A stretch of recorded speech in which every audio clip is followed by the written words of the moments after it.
இந்த உலகில் நடக்க இருக்கும் மாற்றங்களை பற்றி குருநாதர் நிறைய உபதேசங்கள் கொடுத்திருக்கின்றார். மாமகர்ஷி ஈஸ்வராய குருவை காட்டிய வழியிலே அதையெல்லாம் உங்களுக்கு சொல்லிக் கொண்டு வருகிறேன் என்று சொல்லி, உலக மாற்றங்களாகும் அந்த சந்தர்ப்பங்களிலே நம்முடைய பற்று, நம்முடைய ஈர்ப்பு எதன்பால் இருக்க வேண்டும் என்பதை இந்த உபதேசத்தில் எடுத்துரைக்கின்றார்கள்.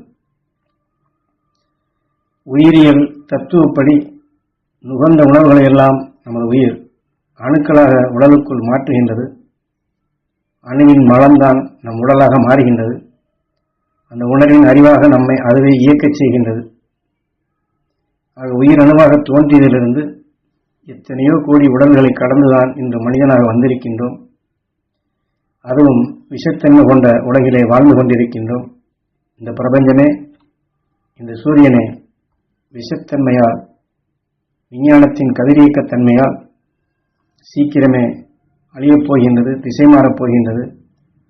ஆகவே வாழக்கூடிய இந்த குறுகிய காலத்திலே நமக்கு சந்தர்ப்பம் கிடைக்கும் பொழுதெல்லாம் துருவ நட்சத்திரத்தின் பேரருள் பேரொழியை பெற வேண்டும் என்று எண்ணினால் நல்ல சிந்தனைகள் வளரும். ஆகவே இந்த வாழ்க்கையில் வரக்கூடிய கஷ்டங்களை எண்ணாதீர்கள் என்று குரு சொல்லி, இந்த உடலிலே, அதாவது உங்களுடைய உடலிலே வேதனையோ நோயோ இருந்தால் அதையெல்லாம் மறந்து விடுங்கள். கஷ்டம் என்ற வார்த்தையை அகற்றி விடுங்கள். துருவ நட்சத்திரத்தின் பேரருளை பெறுவேன் என்ற இந்த ஒரு பழக்கத்திற்கு வாருங்கள். ஏனென்றால் இது வெளியிலே சொல்லும் பொழுது எளிதாக இருக்கும்.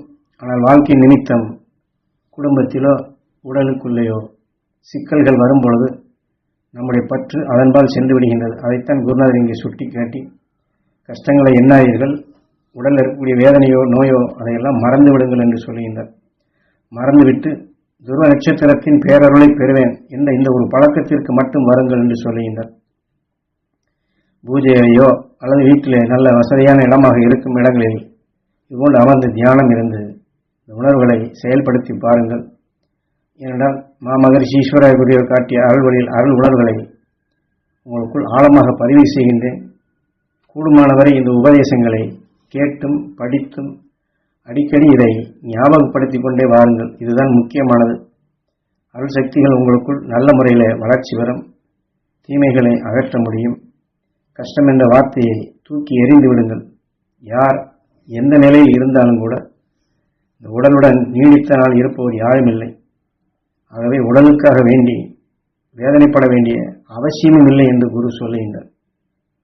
இந்த உடலில் இருந்து வேதனையை நீக்கிவிட்டு வேதனையை நீக்கிடும் அருள் சக்தியை பெற்றால்தான் முதல்ல சொன்ன மாதிரி இந்த உலகில் வரக்கூடிய விஷத்தன்மைகளை நாம் நீக்க முடியும். பாம்பு தனக்குள் ஊறும் விஷத்தை பாய்ச்சிதான் மற்ற உயிரினங்களை உட்கொள்ளுகின்றது. ஆனால் அதில் உள்ள விஷத்தையும் சேர்த்து அது நாகரத்தனமாக மாற்றிக்கொள்கின்றது.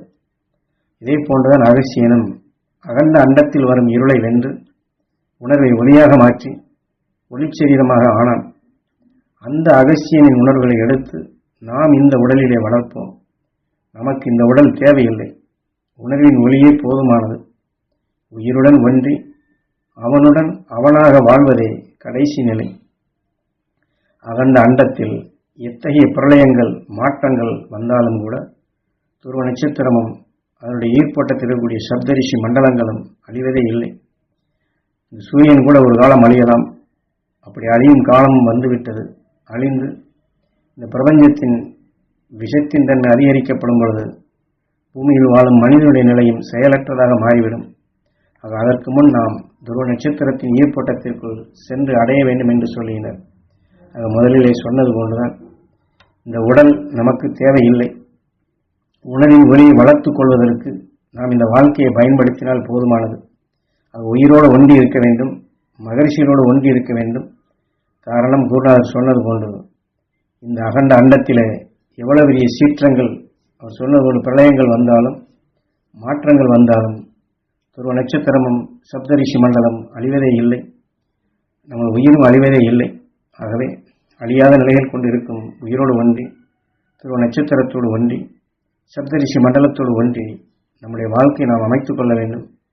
அது ஒன்றுதான் இன்றைய காலகட்டத்தில் இப்படி இருக்கக்கூடிய உலக சூழ்நிலையில் நாம் வளர்த்து கொள்ள வேண்டிய முக்கியமானது. ஆகவே துருவ நட்சத்திரத்தின் ஈர்ப்பு வட்டத்திற்குள் நாம் சென்று அந்த அருள் வழியிலேயே நாம் வாழ்தல் வேண்டும் என்று இந்த உபதேசத்தில் நமக்கு எடுத்துரைக்கின்றார்கள்.